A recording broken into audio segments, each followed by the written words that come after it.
Outmatched in weapons and numbers, we still refused to back down. Huge 18-inch shells from the Japanese battleship Yamato roared above us like thundering trains, exploding into giant fountains of seawater that slammed down on our ship. I held tightly onto the metal railing of the USS Johnston as another round hit nearby, the shockwave nearly knocking me over. A total of 23 Japanese warships were heading straight for our small group of escort carriers near the coast of Samar. Combined power could easily wipe out an entire city. We had only 7 American destroyers and destroyer escorts. Altogether, we didn't even match the strength of one of their big battleships. The odds were terrifyingly simple and against us. But when I saw Captain Ernest Evans order us to move full speed ahead, straight at the enemy, I understood something I would never forget. Sometimes, what seems impossible becomes necessary when regular people choose to act with incredible courage. My name is Robert Hogan, and I was a 22-year-old gunner's mate aboard the USS Johnston that morning October 25, 1944. We were part of Taffy 3, a group made up of 6 escort carriers and 7 support ships that were helping with the U.S. invasion of Leyte in the Philippines. These weren't the famous fleet carriers or powerful battleships that made the headlines. We were the hard-working ships that kept supplies moving and provided air support for troops fighting on faraway beaches. The sun had just started rising when the radar operator's voice broke over the speaker system, cutting through our morning routine like a blade. He reported multiple enemy ships approaching from the north-northwest, around 25,000 yards away and getting closer fast. Captain Evans was on the bridge within seconds. His serious face focused on the radar screen. What he saw changed everything. It was the biggest Japanese surface fleet in 2 years, coming at us at more than 20 knots. 4 battleships led the group, including the massive Yamato and Nagato. Their guns were far bigger than anything we had. Behind them came 6 heavy cruisers, their large guns aimed forward like hungry beasts. 11 destroyers moved alongside them, each one by itself, stronger than our ship. Admiral Kurita's Central Force had caught us by surprise. They had moved through the islands overnight, avoided our submarines, and were now ready to destroy the only naval force between them and thousands of American troops landing on Leyte's beaches. If they got past us, the entire invasion could fall apart. General quarters, all hands to battle stations. The alarm blared across the ship. Sailors rushed to their posts. I ran to the number 2 5-inch gun, my heart pounding. Around me, my crewmates moved quickly and smoothly, loading shells and adjusting the aim as the enemy ships grew larger in the distance. Captain Evans's voice came over the speakers, calm and firm even though we all knew how hopeless the situation looked. He said, "Men, this is going to be a fighting ship. I plan to go straight into danger. Anyone who doesn't want to come along can leave now." Not one sailor moved toward the lifeboats. Behind us, the escort carriers were already launching every available aircraft. The small flight decks were busy as bombers and fighters took off. But we knew the truth. All 6 carriers together had fewer than 180 aircraft, and most of those were equipped for supporting ground troops, not for piercing heavy armor. At 6:58 a.m., the Japanese started firing. The sound was like thunder shaking the entire sea. Shells as big as cars flew through the air, their trails colored with different dyes: red, green, yellow, and blue, so each battleship could tell where their shots landed. It looked like a twisted, deadly fireworks show. The first few shells missed, crashing into the water half a mile ahead of us. But soon they began landing closer and closer, shaking our ship with every blast.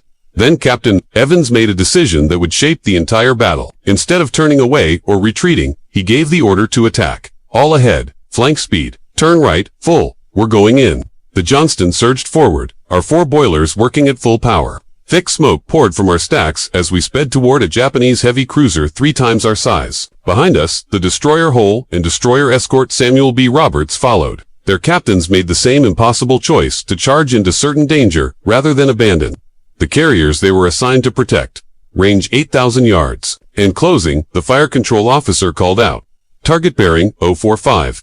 Heavy cruiser, Kumano class.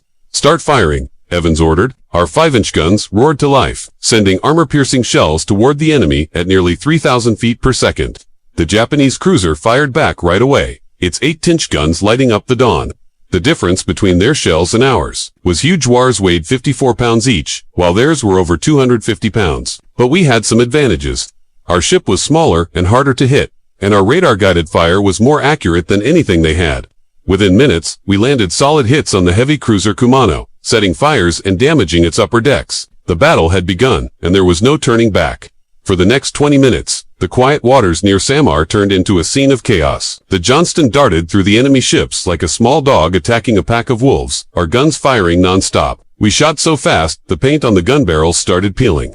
and the deck was covered in empty shell casings that slid around with every turn. Through the gun shield, I saw our shells hitting the Kumano again and again. Bright flashes marked each hit, and thick black smoke started pouring from its front section. The enemy ship slowed down, likely because we had damaged its targeting systems. But the enemy wasn't finished. A group of 8-inch shells from the cruiser Chikuma exploded around us, huge columns of water crashing onto our deck. The blast knocked some of my crewmates to the ground, and pieces of metal from near misses pelted the ship's hull with a sound like heavy rain on a metal roof. Torpedo attack. Get ready to fire. Captain Evans shouted.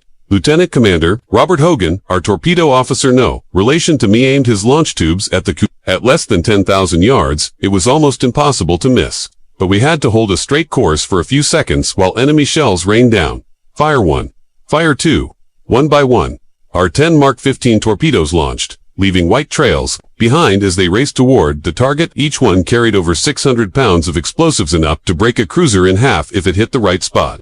We didn't wait to see what happened. Captain Evans immediately ordered a hard left turn, and the Johnston tilted so sharply that seawater washed across the deck. Behind us, smoke and flames shot into the sky as at least 2 torpedoes struck the enemy. The Kumano slowed way down, its front end sinking lower in the water as it began flooding. But the cost of our attack was high. The battleship Kongu fired back, and 3 14-inch shells slammed into the middle of our ship, one after another. The first explosion destroyed our gyro compass and made it impossible to steer the ship from the bridge. The second blast tore through the engine room, killing 12 crew members instantly and slowing us to just 15 knots. The third shell didn't explode. It was a dud, but it ripped a huge hole above the waterline. Captain Evans was hit by flying metal from the first impact. Blood ran down his face from many cuts, but he refused help. I can see and I can fight, he told the medic. That's all that matters right now. Since we couldn't steer from the bridge anymore, we had to switch to the emergency steering system at the very back of the ship. Our connection to the engine room was gone, so messages had to be carried by hand through smoke-filled rooms, while enemy shells kept falling around us. Our forward gun was completely destroyed, leaving us with only 3 working 5-inch guns. Still, the Johnston wasn't done. As we struggled forward through the chaos, Captain Evans saw a group of Japanese destroyers moving in to attack our escort carriers. Without waiting, he ordered us to engage them directly. We headed straight toward 5 enemy destroyers, closing in until we were less than 6,000 yards apart, basically point-blank range in a naval battle. Our remaining guns fired non-stop at the lead ship while they shot back with everything they had. Shells hit all around as the 2 small ships fought at close range. At this distance, our radar-guided guns gave us an edge. While the enemy struggled to aim through the smoke and spray, our shots hit their target again and again. Within 10 minutes, the enemy ship was burning from front to back, her crew jumping into the sea as fires reached the ammo storage areas. But the price of this success was steep. The Johnston had taken over 40 direct hits from shells ranging in size from 5 to 14 inches. Our hull was full of holes. The upper part of the ship was wrecked, and many of our men were dead or wounded. Out of our original crew of 327, more than 100 had been killed or injured. Yet somehow, we kept fighting. While we battled for survival, the other ships in our group were also making their stand in what would later be called the Battle off Samar. The destroyer hull, under the command of Commander Leon Kintberger, made a bold move, charging straight at the Japanese battleships. I caught sight of the hull through the smoke as she rushed at the enormous Yamato, her guns firing bravely at a ship with more firepower than some entire navies. It was both incredible and heartbreaking. The tiny destroyer, just 350 feet long and under 2,500 tons, was facing a battleship that weighed more than 70,000 tons and had 9 18-inch guns. Commander Kintberger knew his ship wouldn't survive, but he also knew that every moment he kept the Japanese busy gave our carriers a chance to escape. So he charged in, firing torpedoes at point-blank range. The Yamato had to swerve to avoid the torpedoes, forcing her to stop firing while she turned. That alone bought us precious time, but this act of bravery came at a terrible cost. Japanese cruisers and destroyers all turned their weapons on the hull, bombarding her from every direction. I watched in shock as a group of 16-inch shells from the battleship Kongu hit her right in the middle.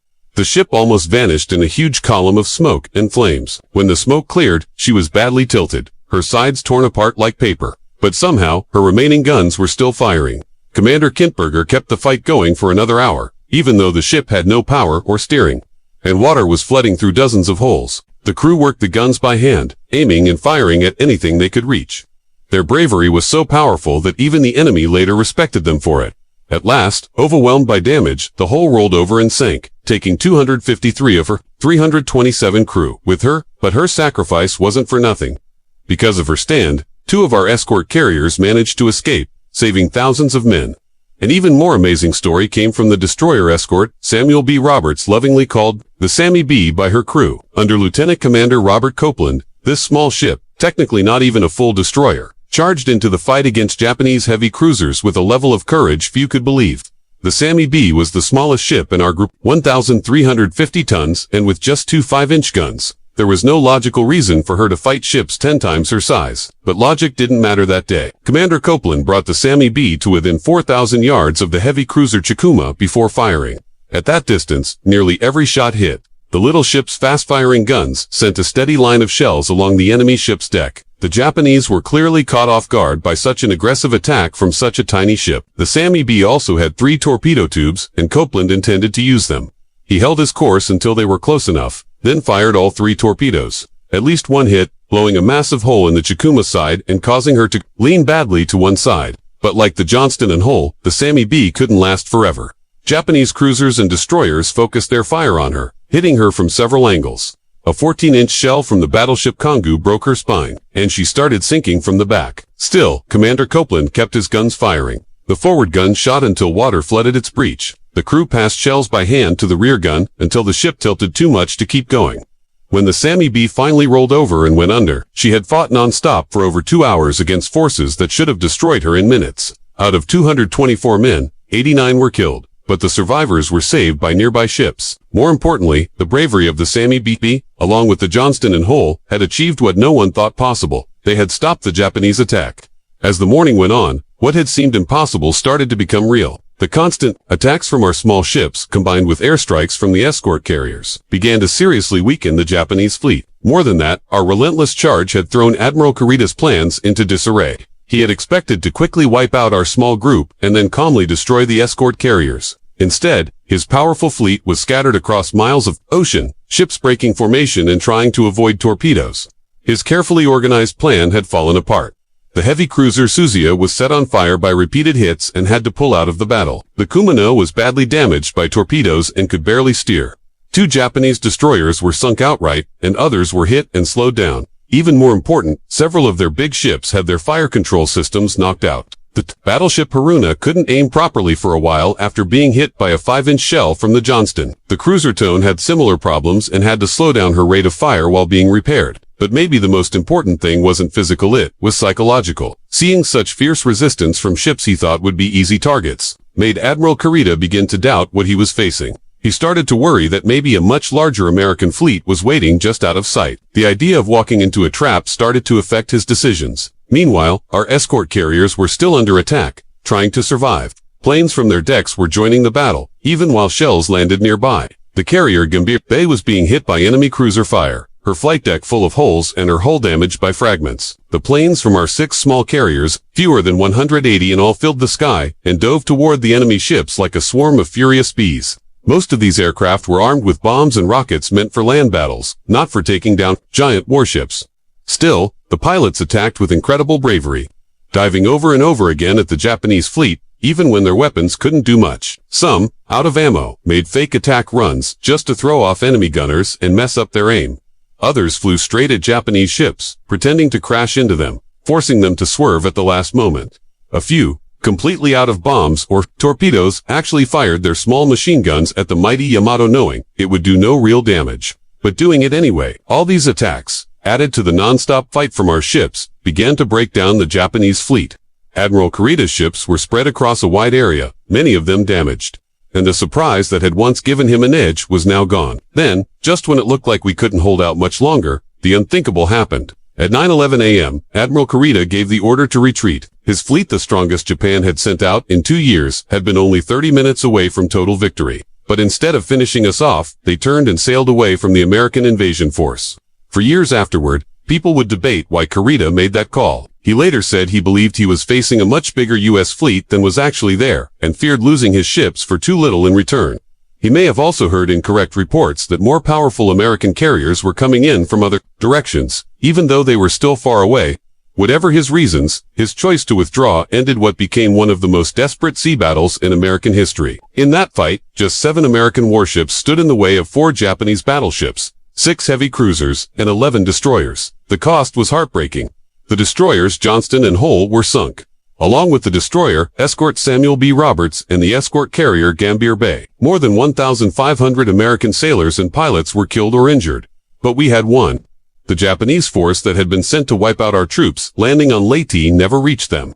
Thousands of soldiers on the beach were saved from a devastating attack that could have changed everything. The invasion continued, and so did the American push toward Japan. I was one of the lucky ones pulled from the sea after the Johnston finally went down at 10:10 a.m. Captain Ernest Evans wasn't so lucky. The last time anyone saw him, he was still on the bridge, trying to direct the fight as water swallowed. The ship, his body was never found, but he earned his Medal of Honor that day through unmatched bravery.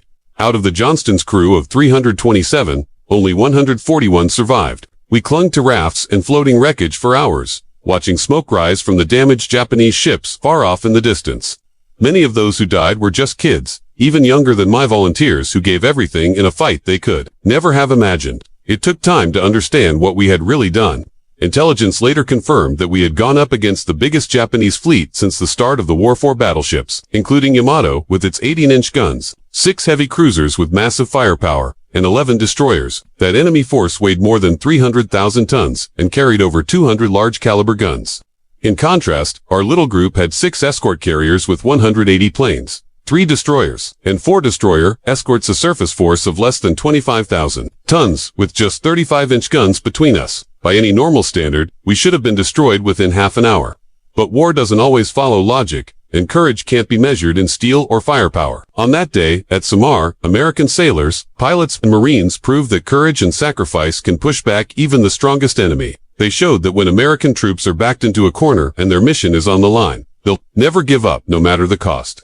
The Japanese losses that day were serious. The cruisers Suzuya, Chikuma, and Chikai were sunk or damaged so badly they had to be abandoned. 3 destroyers went down, and several other ships were damaged so badly they wouldn't return to action for months. But the biggest loss wasn't the ships, it was the complete failure of Japan's plan to stop the U.S. from taking the Philippines. After Kurita's retreat at Samar, the Japanese Navy would never again be able to launch such a strong surface fleet. It was the beginning of the end for their power at sea. The wider battle known as the Battle of Leyte Gulf would go down as the largest naval battle in history. But for those of us who lived through it, we remember it not as a grand event, but as something deeply personal. We remember the terrifying scream of those 18-inch shells flying overhead. We remember watching the whole charge straight at the Yamato, knowing it could never come back.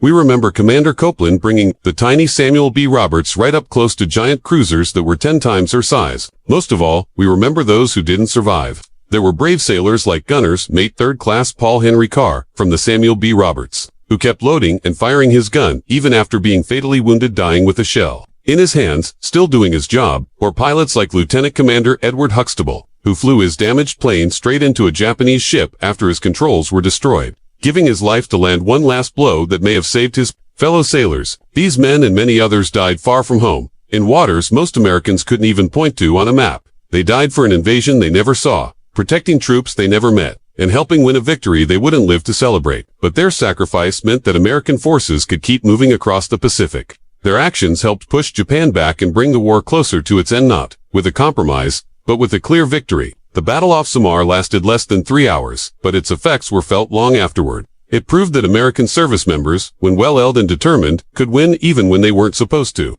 It showed the world that courage and commitment can defeat even the most powerful enemy. Most importantly, it reminded us that freedom always has a price, and that ordinary people can do incredible things when their country's future is on the line.